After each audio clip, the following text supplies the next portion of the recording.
Greetings, this is Sorath from Kerr with the Stygian Archive. Today we are here with Serum, Grim, Wraith, Magus, and is it Agrio? From Gannondorf.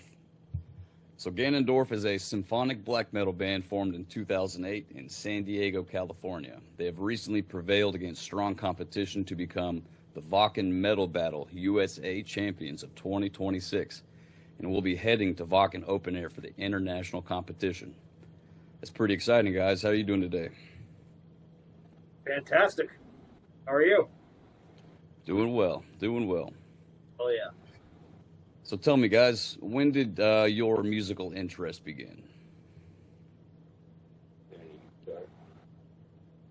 Well, I would say the first time I've ever heard some music was probably when I was a little child. And I was probably like 6 or 7 years old. It was probably Michael Jackson. Yeah. That just came at me like a freight train. You know, my parents were playing that all the time. I loved Michael Jackson growing up. I loved dance moves, the energy that he had, and like melodies and all that stuff. And yeah, I was always fascinated about like how everything was just playing out and what he was doing on stage. And eventually, you know, that led to me checking out other genres. And from those other genres, you know, it eventually got to metal. But yeah, I would say it started, you know, when I was a young little lad. Just a wee lad. Just a wee little boy. Guess I'll go next. All doing origin stories, right? Sure. Yes, sir. You can't take all the credit. Michael Jackson can't take all the credit. Yeah. For all of us. Michael Jackson. Michael Jackson. I got started on metal probably a little later than most people. My first metal show was when I was 15, and it was Iron Maiden with 3 Inches of Blood opening. And I mean, I don't know if you've ever been to an Iron Maiden show, but it's not like a normal, it's like a festival in itself. So that really like created a strong impact on me. And you know, after that, I got into like the early 2000s, like melodic death metal and like that, you know, Dark Tranquility, In Flames, Children of Bodom, that kind of stuff. And then this black metal kind of got sprung upon me all of a sudden. It just I don't know. It was like the symphonic elements of like Demon Borgir, Old Man's Child. I wasn't so much into Cradle of Filth, but I've had family into Cradle of Filth, so I was exposed to that as well. But that's what really resonated with me. I think that kind of defined what my musical tastes were from then on out. Getting into the more avant-garde and weird, you know, instrumentation and composition, all that. I mean, yeah, I would say that it's all metal, but I like the weird. And Very nice. I'll pass it on to you. It's all rock and roll. Me. Yeah. I started pretty young, actually, with a lot of metal. I had an older sibling. My sister used to watch us, babysit us a lot. And we were in her room. There was always, like, Slayer, Metallica, Marilyn Manson, Rob Zombie, stuff like that playing. And then even my mom had old records of, like, Led Zeppelin and Black Sabbath and Grand Funk Railroad. You know, stuff that was considered, like, pretty heavy back in the day. And, yeah, it just kind of took off from there, you know. Had other family who like played music too. Eventually got into playing music myself and discovered heavier bands and even, you know, more black metal stuff like Dimmu back in the day on AOL.com being like one of the first metal bands on there and shit like that. Mm-hmm. And yeah, I mean, metal's just always been there. I did other stuff in school. You know, I did like jazz and grew up in marching band and drumline and all that fun stuff. So, yeah, that's my background. I'm going to pass it on to this guy here. Hey, yeah, my first music exposure, when I first fell in love with music as a whole was when I was like as young as like 1 or 2 years old when I I was exposed to the film Fantasia, the original Fantasia film. Obviously, don't remember this, but apparently I would pretend to conduct when Fantasia was playing from my high chair. And so that's like my first exposure to music as a whole. Fucking Mozart, motherfucker. Yeah, I was 2 years old listening to classical music and conducting that shit in my head. Fantasia was the shit, man. And The buckets. so then, years, more than a decade later, I'm, 13 years old and I'm exposed to Slipknot for the first time. That blew my mind. And then a couple years later, I'm really into, this new metal stuff. Then I hear Children of Bodom and Dimmu Borgir for the first time. And I'm like, oh my God, this movie soundtracks and classical music that I grew up loving, married with this insanely brutal, metal music from Slipknot that I was listening to. It's like, then I never looked back. Then I was all about the melodic death, the symphonic stuff, like Dimmu Borgir, Arcturus, Borknagar, Karak Angren, the list goes on. And so I view symphonic metal, namely symphonic black metal, as like the ultimate marriage between my two first loves when it came to music. Excellent. This guy doesn't listen to music. We found him off the street. I listen to music. What do you like? So, my music started when my dad came over when I was like 4 years old, and he got me The Wall by Pink Floyd, and I fell in love with prog music after that, and I just like all prog after that. And growing up, I would just listen to music, and then, like this guy over here, I got into Slipknot, and blew my mind with all the screaming and how heavy it was. And then one day my dad was like, let me show you some real music, some real metal. And he showed me Opeth and Dream Theater and Symphony X and bands like that. And I was like, okay, and that's what started like my journey into like actually discovering like real metal and getting really into it and finding bands like Emperor, and I started making music when I was like 14, 15, and the first ever music I ever wrote was black metal. It was just like super raw black metal. I was doing everything, veteran black metal band, and that's where my love of black metal has started from, and I've loved black metal ever since. Excellent.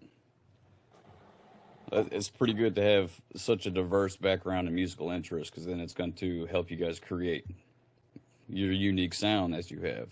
Very cool. Very cool. So how old were you guys when you decided that you wanted to start playing music? And at that time, who would you say that your main influences were? I would say, the first time I wanted to fucking start playing music was probably 14, 15 years old. I was a big fan of like punk rock and the Misfits growing up, and watching Glenn Danzig, the way that he was a frontman, like really inspired me to be a frontman, and just being a musician, and like, just like all the dark and horror themes and everything that, they were all about, and like being the trendsetters and everything, growing up in like in the 70s and stuff that they were doing, really inspired me. And that resonated a lot with me growing up through high school. And from that point on, I just started like following those dark bands and like the heavy metal and all that stuff from there. And that just made me want to just participate in it and want to be a part of it and do really, really awesome at it. Like, that was just something that I really wanted to do. And from that point on, that's what I just kept going. It's a part of my life now. Like, that's what I want to do. Hell yeah.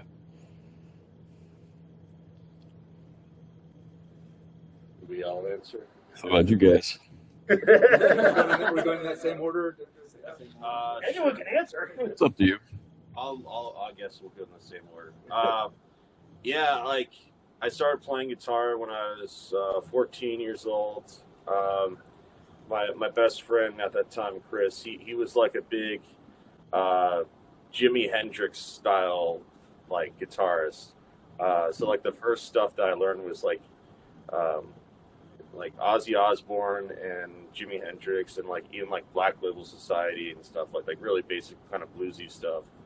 But then as I got a little older, I got more into the darker, heavier stuff, and Mayhem was probably my biggest influence in composing music. I'd just go on Guitar Pro and write a bunch of crazy stuff that I didn't understand any music theory, but like I understood how to kind of put together some evil riffs and chords and stuff like that, which a lot of these songs that we play now were essentially evolutions of my earlier songs, which if you heard the first rendition, you'd be like, this isn't even music, what the fuck is this? But eventually it developed into something a lot more than it used to be. But yeah, I mean, a lot of the early stuff I would just compose on like Guitar Pro.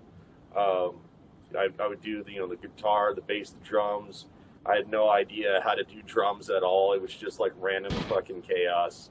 But eventually, like, I was able to kind of hone that idea behind composing music in that specific format and program to make like more symphonic stuff and going to program all the strings and everything and make everything fit with the chord progressions and all that stuff.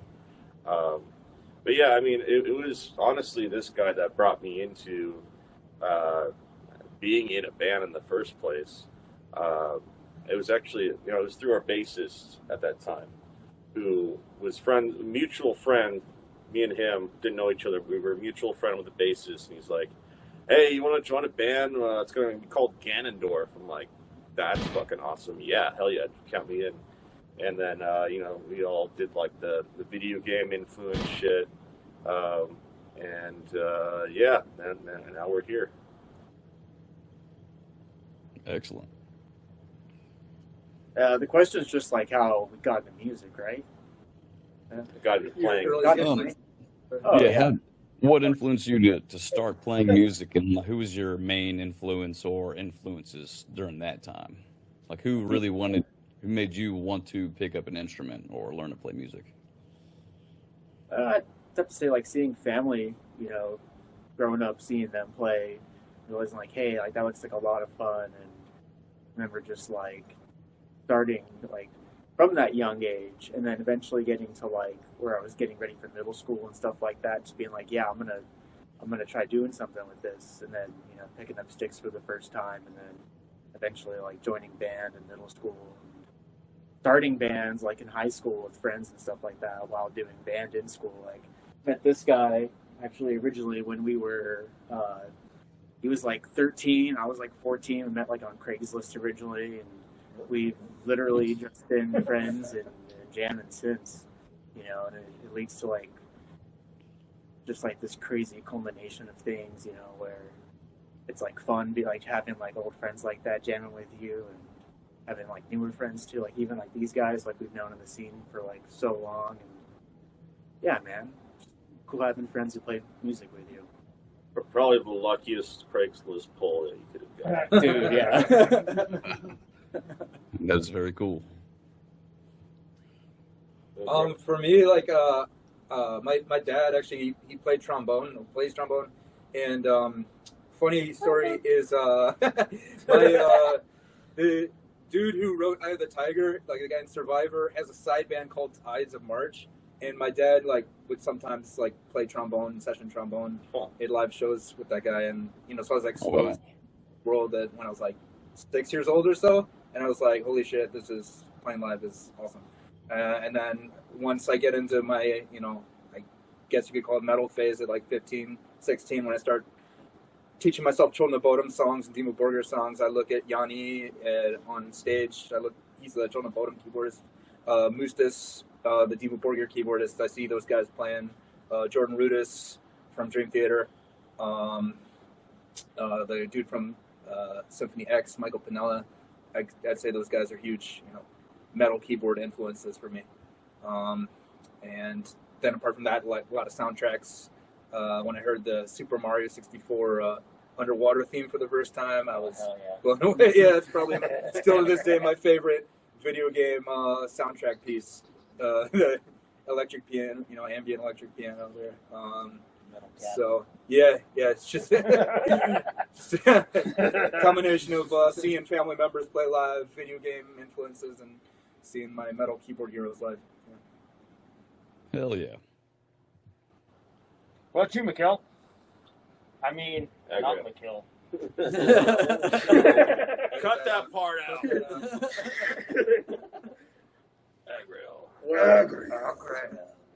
Well, for me, it was actually Opeth that made me want to take up music. And I remember being like something like 12 years old and watching Opeth on the TV with my dad.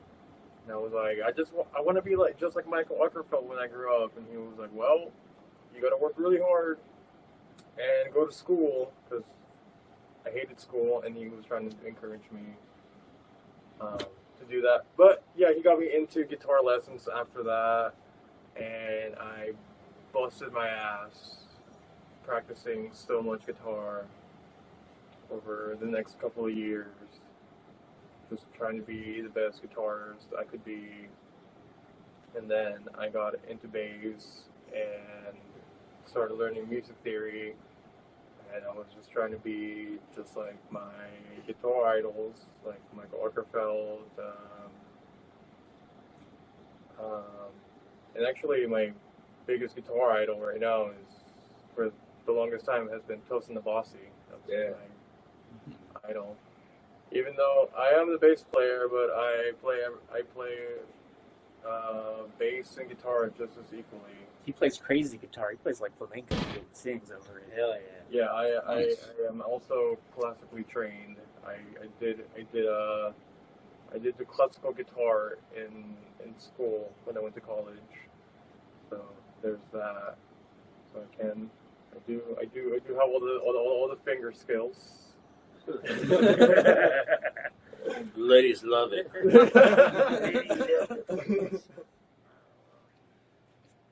Well, very cool.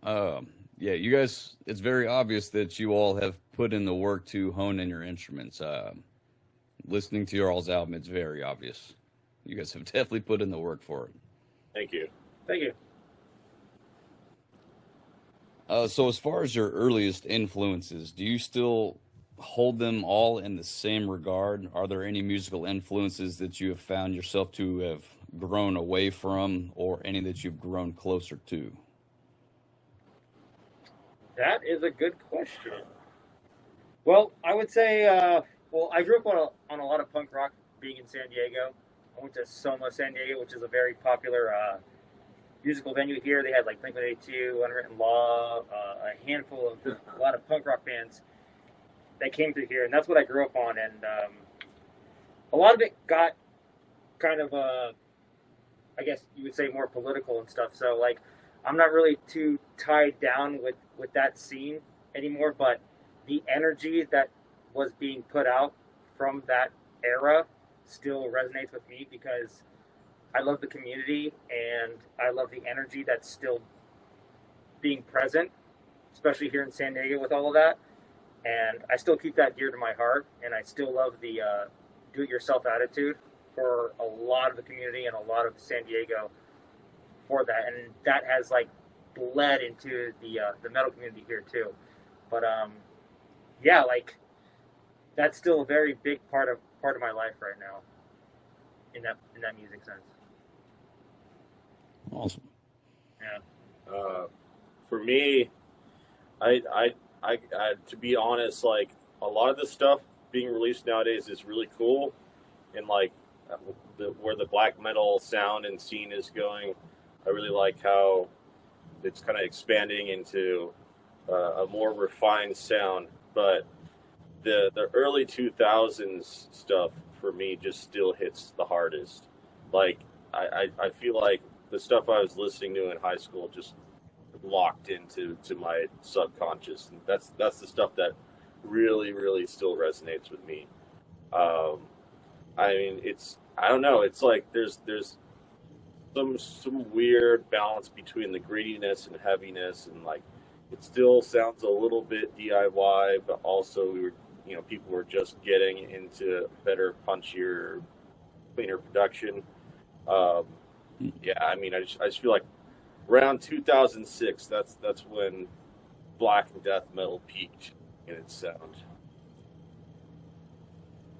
Very nice.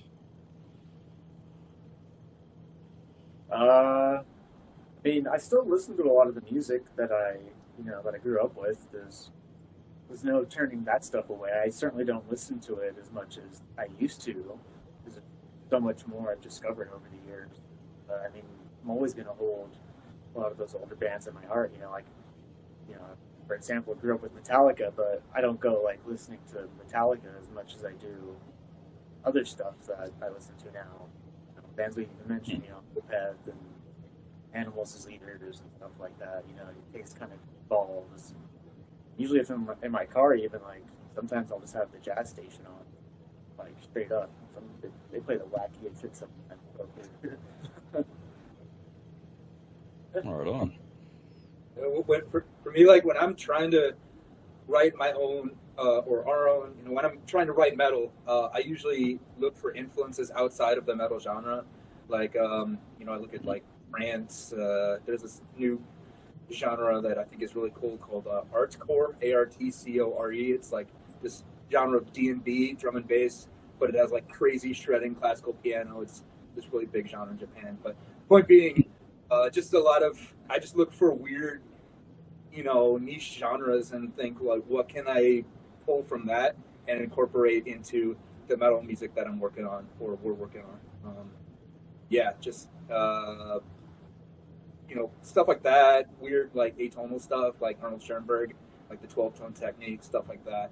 Just really try to branch out and pull from other genres. You listen to 12-tone? Sometimes it's like the most unlistenable version. Blooded Science. Blooded Science. Like their stuff is all. They can take that and make that listenable. Well, it's because they're really good. Yeah. That's. Do you listen to two-tone ska? Hey, wait, do you guys like the Holy Octopus? I like that. That's what I imagine 12-tone sounding like. Is Behold the Octopus. Have you ever heard of Japanese ska? Everything Japanese. I don't like listening to like. It's not like I'm on the Stairmaster listening to 12-tone music. Yeah, that'd be a little strange, but like just studying the scores and stuff and seeing what I can pull into that. Hell yeah. Pull out of that. Yeah. Sometimes I try to look at my least favorite genre for the week and just try to find a band in that genre and see what I can pull out of it. It inspires me. Yeah. What was your least favorite genre this week? Country music. Nice. But I found a really one, and he inspired me because his lyrics are hilarious. Fair enough. It's a bold strategy. Sometimes you got to get a little bold to get some inspiration and get a little crazy with it, Yeah, pushing the boundaries of comfort will definitely give you a little bit different perspective. So I respect that. The same thing, like everyone's going to have the same influences. Like you're all going to sound the same. Like it's what's going on Exactly. Exactly. Well, very cool, guys. All right, Agrel. No? Okay. This guy. He ran out of dialogue options. Use A.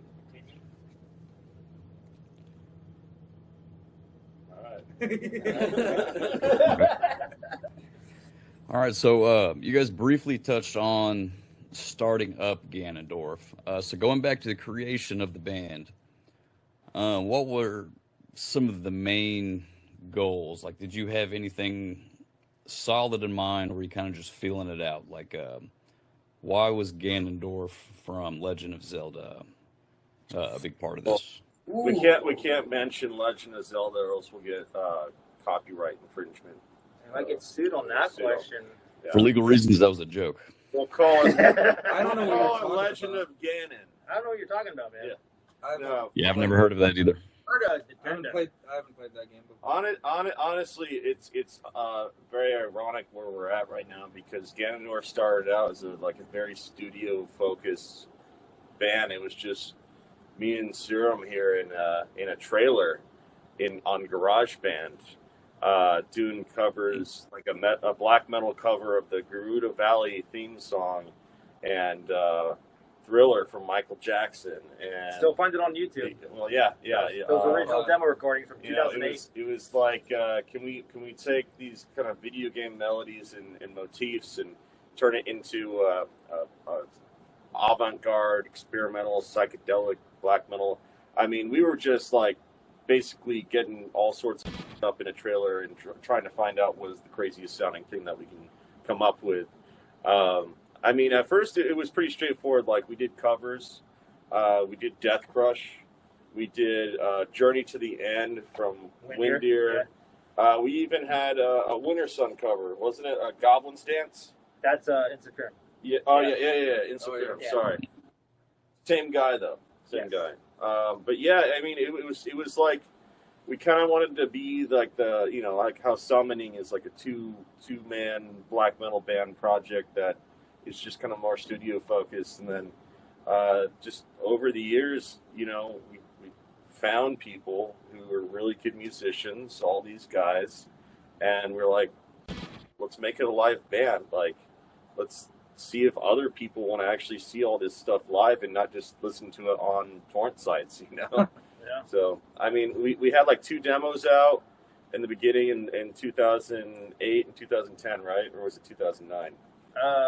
2010. Yeah. Yeah. So, There was a couple year gap.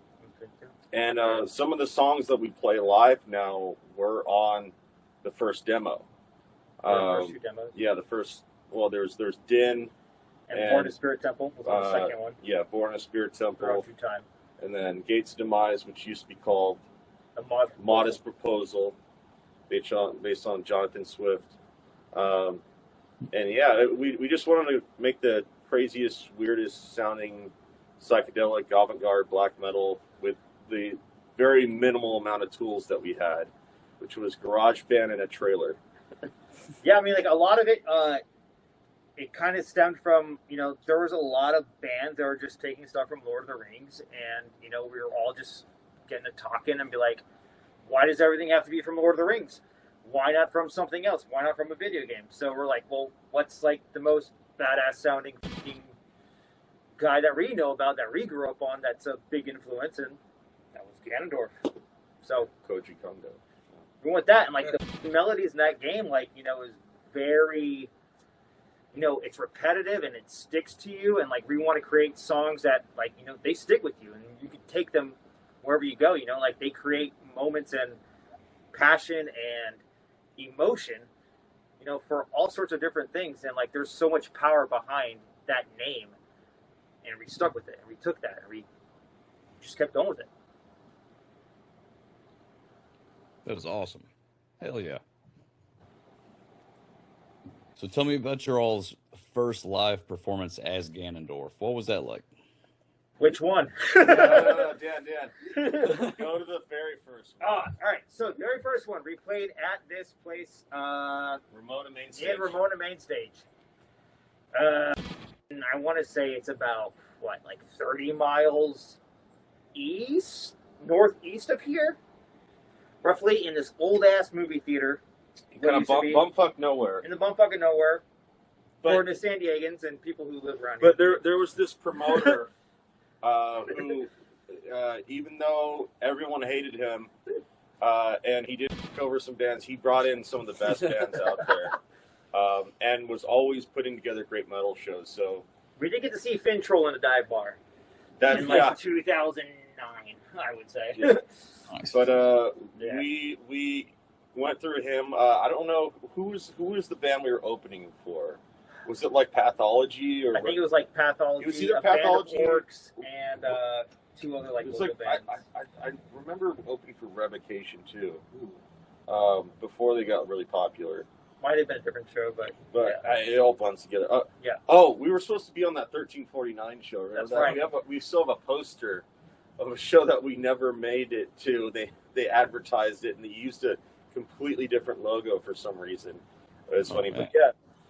There actually is footage on YouTube of our very first show.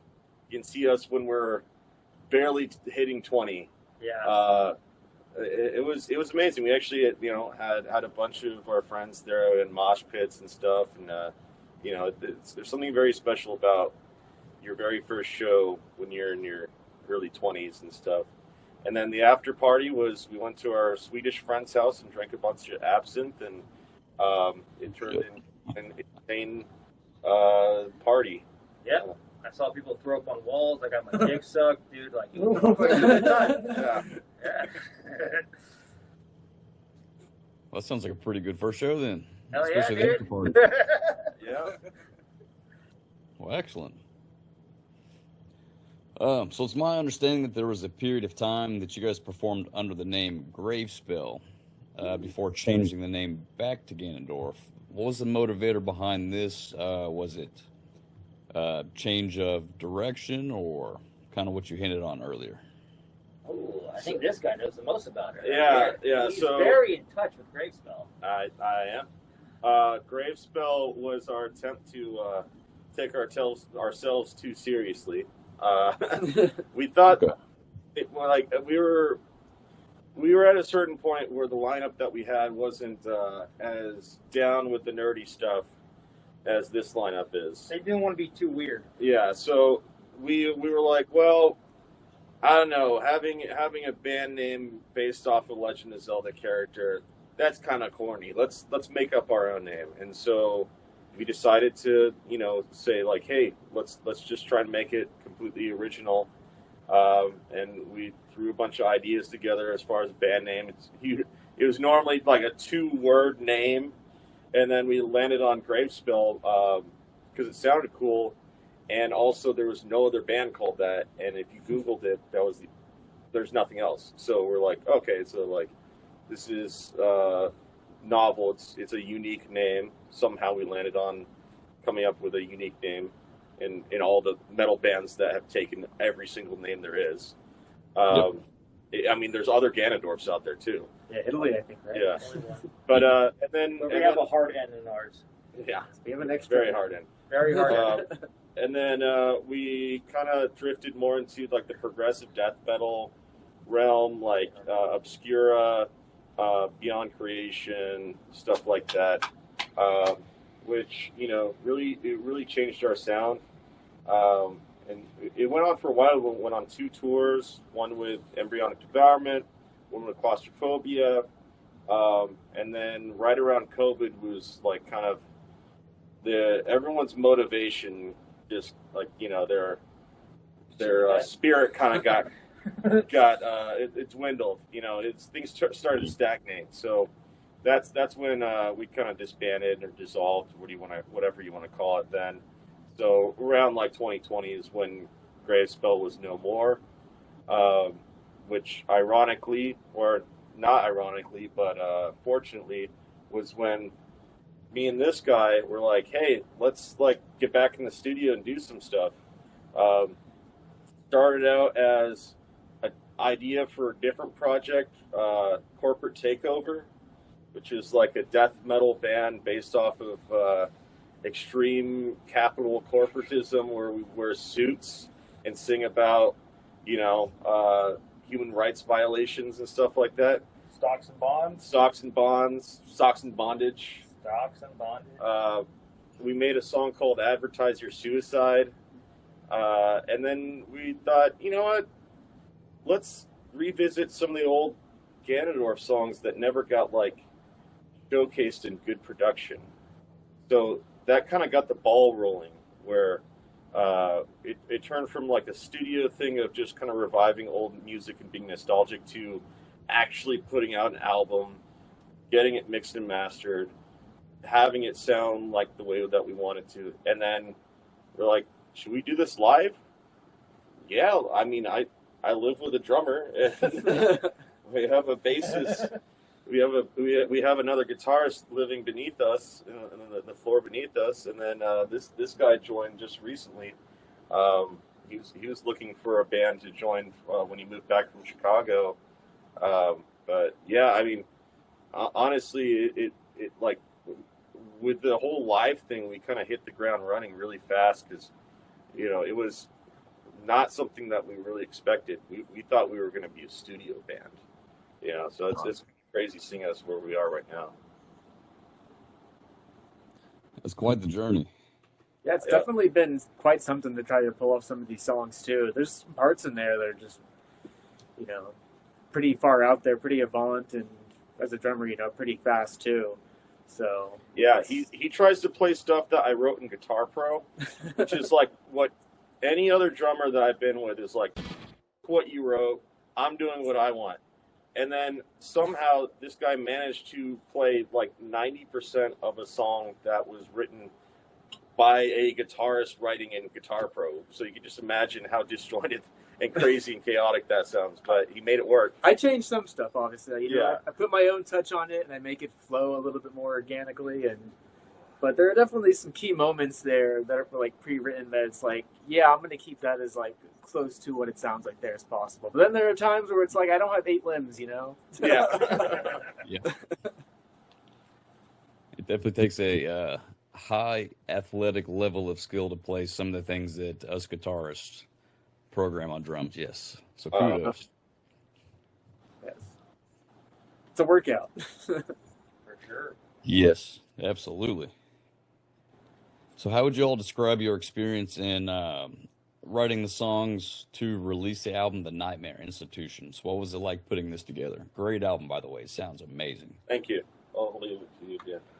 Well, it was a very frustrating time, actually, because, as you know, COVID sucks balls, and everything was shut down, and a lot of people just didn't want to meet up, or they're just too scared to leave their house, or the world was in chaos, and, like, a lot of people just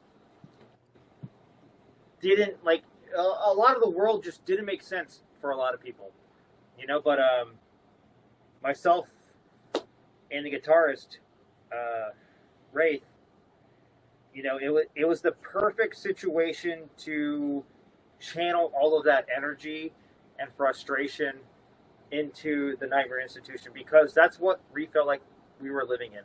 You know, we took a lot of stuff that we grew up on, and we wanted to make it the best thing that we could possibly do, and we just like honed in on it and just had super focus on it, and we wanted to come back with vengeance and power for the Nightmare Institution, and that's what kind of shaped the vision of that record. And we just were super tunnel vision on the whole thing for at least like good, I want to say like 2 to 3 years. And then when 2024 came out, and like we decided like, hey, like, you know, we are satisfied with what we have. It needs to be unleashed into the world, and we need to share what we experienced with everyone, for everybody.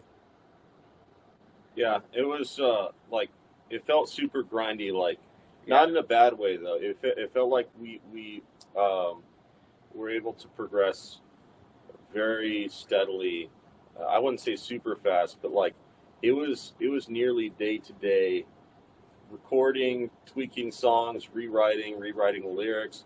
It was honestly like the flow state that I felt was like insane, because usually, for at least for me, it can be really difficult writing and recording an album with 4 other people, because everyone has their, you know, opinions and position and preferences and their schedule and their own life. But when you're dealing with only one other person, and you're basically able to spend essentially as much time as you want doing recording and writing, it just makes you're able to really flow and feel free into it. You know, and a lot of those songs are really experimental, so it's like, you know, it's great when you don't have 4 other people saying, well, this part sounds too awkward, or I don't like this, or, you know, like it just let it be weird, you know, especially how weird this guy's tastes are. So that definitely helped like get the album continuously just kind of being like a fever dream in a sense. Yeah, that's kind of what it felt like, honestly, recording and writing that stuff. Because there's a lot of stuff that we did, like, we kind of improvised on the spot, lyric-wise, style-wise, overdubbing guitars, adding solos. There's just a lot of stuff that wasn't written ahead of time, and we just kind of busted in the studio saying, you know what, add these weird dissonant guitars over this riff.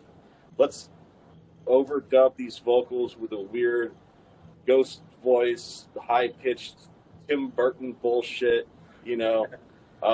And it felt like a lot more freedom doing that, especially since it's like, well, we can't go outside because it's COVID, so, you know, let's just do this all night and see where it goes with it. And yeah, it definitely turned out something that I didn't expect it to ever come to fruition with some of the songs that I had written like a decade before, and then hearing them, like, you know, very crystal clear and heavy and stuff was just like surreal to me.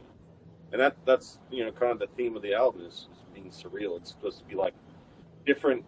It's almost like an anthology of different nightmares that someone is experiencing. That's kind of what the experience of the album is supposed to be like. Is that each song is just almost like a separate subgenre in a sort of way. So we have like a song that has industrial influences. We have a song that has blues influences. Another with Spanish guitar, flamenco influences. That's supposed to be like kind of this gauntlet of nightmares that you're going through. Yeah, so that was that. I like that you put it that way. Yeah, there was definitely a few trying years, but you guys definitely put it to use. Musical alchemy. You put out this record, and again, it is great. Anybody that's not heard it, I've already recommended to a few friends, and they all agree. Yeah, it's awesome. Thank you. Thank you. So, through all the concerts that you've played, what are some of your most memorable moments and why? And then tell me about your experience playing the Wacken Metal Battle. So, I mean, as far as this lineup goes, we've only played like for a couple years, right? So we started out, we started out our first shows with this lineup. Doing last year's Wacken Metal Battle, ironically enough. So we just started like, okay, we got a lineup now, let's compete, which is not ideal. You know, you kind of have to like fine tune everything. Yeah, I think timeline wise, we started jamming right at the beginning of 2025, and then the battle was like maybe 2 or 3 months after we initially started trying to play the songs. Yeah. Okay. We played a few local shows. Yeah, there's some like here in dive bar Oklahoma and shows. stuff, that we played as well. You know, just to get the feel for everything. But as far as this lineup goes, there hasn't been that much shows that we played. I mean, if we're gonna go backdate it with the early Gannondorf stuff, I mean, what we played. Did we ever play Jumping Turtle? We played Jumping Turtle. We played Ramona Main Stage. We actually opened up for Necrogoblicon in Palm Springs before they had their That's right. hit video at one point. We played actually a handful of shows as Gannondorf back in the day, and then there was the big gap where Gannondorf wasn't a thing and it was Gravespell. But Yeah, I wouldn't really count yeah. that. But yeah, like my favorite show, I don't want to say it's all of them, but it kind of is all of them because I just love seeing everyone come forth and, you know, like just having kick-ass time and getting into the whole experience of our live set. Like it's an experience. Like it's not just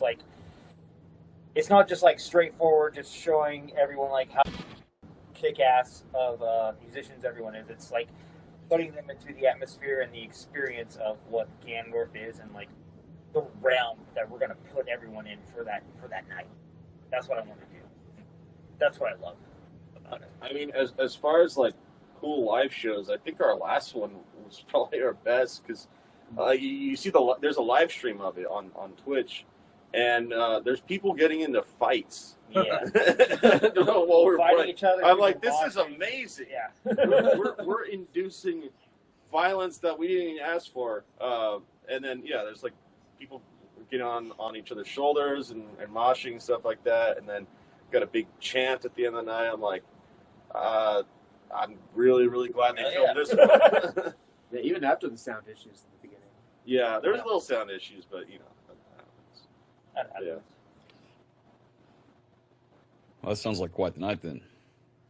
That was Hell my yeah. go with this band. Yeah. Awesome.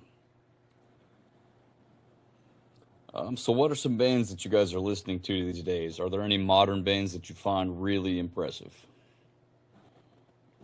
My go-to band as far as weird, unheard is Axis of Perdition. They're a British industrial black metal band that incorporates like Silent Hill style ambience, very crazy technical jazzy guitar and drum work, and like just overall HP Lovecraft vibes. I did a cover of one of their songs just on my like solo side project stuff, and the band actually reposted it. They're like super stoked because I don't know how, but someone came up with tabs of one of their songs, which props to them. There's no way I'd be able to just listen to them and be able to decipher what they're playing. But besides from that, let's see what's been good. I'll turn it over to you. To me? Yeah. Okay. One band that I've been following a lot, that I really like, that I've been listening to, is Trivax. They're a band that was originally from Tehran, Iran, and they're now based out of the UK, and they have an album called The Great Satan, and a lot of the lyrics on it is about, you know, the repression in the Iranian people, which kind of hits pretty hard for me because I'm half Persian, half Iranian, and I think it's a great representation, you know, for lyrics that haven't been too much talked about in black metal, you know, because a lot of it's usually like anti-Christian, but this is more anti-Islamic in a sense. So, Which is very controversial. yes, But exactly. coming from the Islamic country itself, like you can't call them bigots, right? You know, Right. So their firsthand experience. that's one band I'm following. Another band is Stormkeep. I believe they're from Colorado, but they have like this very old school, old man's child kind of like a symphonic, like epic black metal sound to them, and it's just very like, you know, storm the castle, killing demons kind of vibe to it. You know, like that's something that I love. I love that. Like it's great. It's epic. Like that's just another band I've been listening to. Other than that, I listen to like a lot of my like the old school records that, you know, brought me up and, you know, that I'm like really really into. A band that I still go back to is Cryptic Wind Room from Germany. I love the vocal melodies that they have. The Age of Cataclysm is like one of my favorite albums of all time, and just the way that he presents and does the storytelling for each song is very dear to me because it pumps me up. But yeah, like there's so much stuff. There's so much good stuff that's coming out right now. It's very hard to keep track of. There's like, I want to say like at least a good like 100 to almost 1,000 bands that are putting out music every day. In a sense, it's really hard to keep up with. It is, yes. What about you guys? Well, me, as far as like relatively modern stuff goes, I've been really into this band called Intervals. It's kind of like Animals as Leaders, but I guess you could say a bit more upbeat in its mood. Scale of Summit, I love a lot. There's this cool band called Haunted Shores, which is it's like Periphery wrote a black metal record basically, and it's instrumental. It's like gent meets black metal, so I really love that. There's this band called Whispered. That's it's a Japanese culture meets Finnish culture. It's crazy. It's these Finnish guys singing in English about Japanese lore. So it's, you know, it's got like Japanese kind of traditional music in there. Yeah, it's got koto, shamisen, various traditional Japanese instruments, but it has very grandiose symphonic arrangements too. It's like as if the Last Samurai soundtrack turned into a metal album. Yeah. So I'm loving that recently. Interesting. Yeah. Yeah. Yeah, the Hans Zimmer soundtrack. But turned into an, yeah, I don't know. Hans Zimmer's awesome. Yeah. Very cool. I mean, if we're talking about bands that have like a more modern sound, I think like the most modern sounding band that also maintains like crazy technical aspects to it has got to be like stuff like Animals as Leaders or Green Tea or even anything that's got all those weird types or polyrhythms. But I mean, when it comes to like what I listen to that's modern, I love stuff like bands like Soulfall, Wacken as well, that are kind of like those weirder, kind of proggy, but also like folk sounding when it comes to some of their stuff.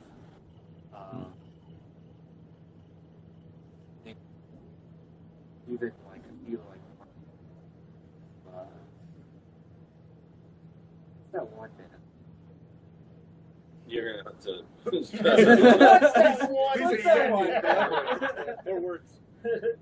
I don't know. I think more descriptive. Lots of stuff. Lots of stuff. Lots of stuff. Lots of stuff. Tell me Too about many it. too many stuffs to listen to. Yeah. A couple special mentions. Transcending Bizarre, Ooh. amazing band. Unexpected. Oh, yeah. Rest in Unexpected peace. is awesome, yeah. Psy. Yeah. Psy is a big Size influence. a big influence for us. Yeah. What else? I mean, yeah, you got the Norwegian prog bands, Borknagar, Olver. Bishop of Hexen is Bishop a of big Hexen. influence for us.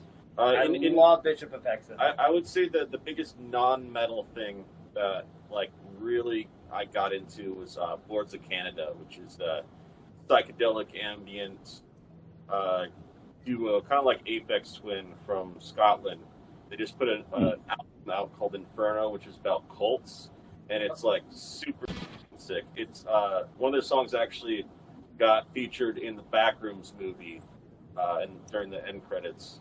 It's like kind of super uncanny, liminal sounding, which I love those kind of textural bands. Well, If you guys like that, check out Ulver's electronic stuff. yeah, Make just black metal. Ulver. They made electronic stuff, and it also has a lot of really cool atmospheric vibes to it. Yeah, another Very one, nice. great one for me is like the early Equilibrium albums. yes, The first 4 albums that they had. The way that he's just like delivering all that fury with like the hand flutes and everything else going on in the background and all the melodies, like that hits pretty hard for me. Like big influence on the way that like I like to interpret the music and write and put it out there for other people too. Very nice. Yeah. Yeah, there's so many great bands to choose from. Like you said, it's hard to keep It's track hard. of them all. Yeah. Well, if you guys could have the perfect tour, which bands would be on that tour and why? And that could be modern or inactive bands. You get to choose. And I say Michael Jackson. You can. You can. Michael Jackson. His reanimated corpse. The reanimated corpse Corpse of Michael Jackson. Windeer would be awesome. Windeer, Arcturus. Arcturus. Yeah. And what's another one? What is another good band? Winter Sun. Winter Sun. Yeah, Winter Sun. Yeah, Okay. I think that was never ever happened. And Jari Error Inseferum. So he's doing double duty. He's doing double duty. Yeah, That's true. Yeah. Love that man. Oh, Katamania from Finland. Oh, yeah, Katamania is great. Great melodic black metal Very band. slept on band. Yeah. Not many people I know are familiar with them, but they're really, really good. And yeah, Location Cold's a great album. Same with Morning Crimson. Like, there's so much good they did that I listened to growing up that kind of influenced, me just wanting to do black metal. Like, it just had that energy to me. yeah. Some great choices. Oh, yeah. Well, guys, what can we look forward to with the future of Gannondorf? What do you have in store? What do you have in plan? We have an EP that is pretty much 90% done right now. All the guitars are recorded, vocals are recorded. It has program drums, but we want to get this guy. We just got him a bunch of drum mics. Where'd you get them from? Shout out to SC Electronics, man. Yeah. They hooked it up SC really Electronics. So once we come back from Germany, I think we're gonna go get down with the recording. It's gonna be 3 songs. There's I think we should put a 4th one on there. But yeah. maybe 4 songs, but yeah, we have pretty much EP ready minus the drums.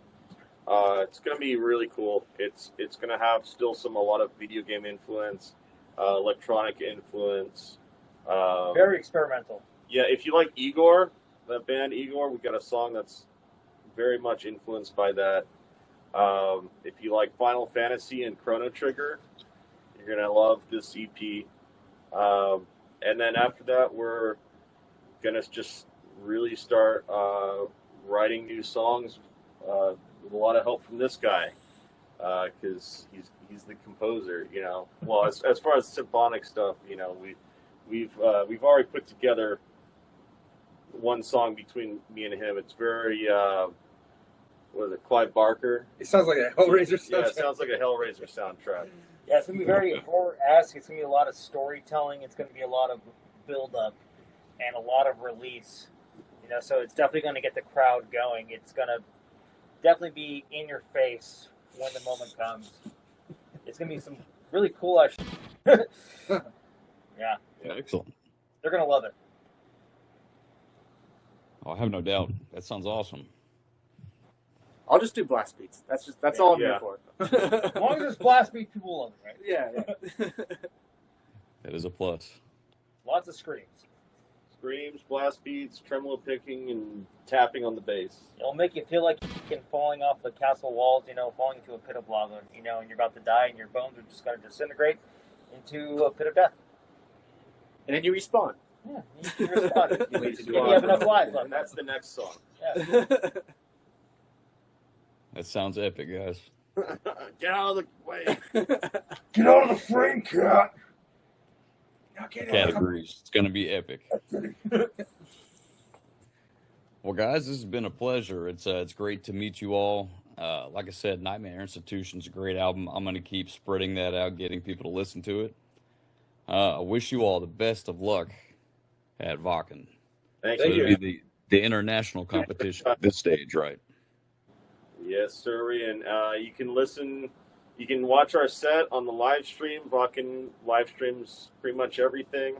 Go on metalbattles.com/voting, I think, and you can vote for us. They're going to have like an audience pick and then the judges pick. So, yeah, go out and vote for us, please. And go listen to our set, go listen to the album, and keep an eye out for new. Yeah. Listen to the Nightmare Institution. You won't regret it. I agree. You will not regret it. For all ages. Share it with the whole family. Tell your And your dad. pets as well. Yes. Your mom may not like it, but your dad might. Depending what kind of mood he's in. If he's drinking those garage beers, he might like it. He's smoking that gas station. If he's smoking the gas station weed, he might be chilling in the garage, putting on the Nightmare Institution, working on the car, and just like, oh my god, I got. You never know. It sounds like a good time. Yeah, it's a good time. It's a good time. Especially when you Well, fall gentlemen. into the somber screams of silence. All right. All right. Well, gentlemen, thank you all for your time. Good luck. And keep metal. Keep it metal, bro. Metal.